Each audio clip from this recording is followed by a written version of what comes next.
కొడుకో నా కొడుకు అంటే ఆ అన్న గాత్రంలో కొడుకో అది మనం అంటే ఆర్టిఫిషియల్ అవుతుంది, ఆయన గాత్రంలో ఒరిజినాలిటీగా వస్తుంది.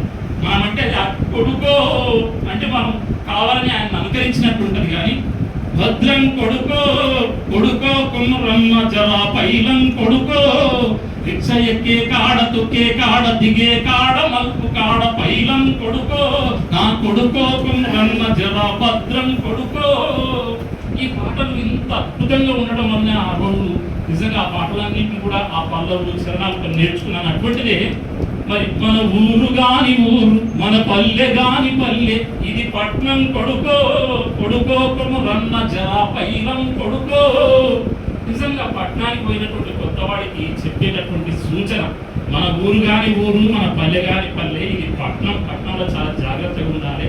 రిక్ష ఎక్కే కాడ తొక్కే కాడ మలుపు కాడ దిగే కాడ భద్రం అని చెప్పడం అంటే చిన్నపిల్లలకు మనంగా మన ఇంట్లో మన పిల్లలకు చెప్పినంత అద్భుతంగా సాహిత్యాన్ని కూర్చి రచించి జనానికి అందించినటువంటి ప్రజా గాయకుడు ప్రజా వాగ్గేయకారుడు గద్దరన్న.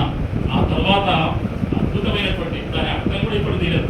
జం జమ్మల్ బరి వై కాలాజరి జం జమ్మల్ బరి వై కాలాహరి జం జమ్మల్ బరి వై కాలాజరి జం జమ్మల్ బరి వై కాలాజరి అనేటటువంటి పాటలు చాలా పాపులర్ అయింది. ఆ తర్వాత మన గద్దరన్న మన బాలన ఇంతకుముందే వాడాడు, నాకు చాలా ఇష్టమైనటువంటి పాట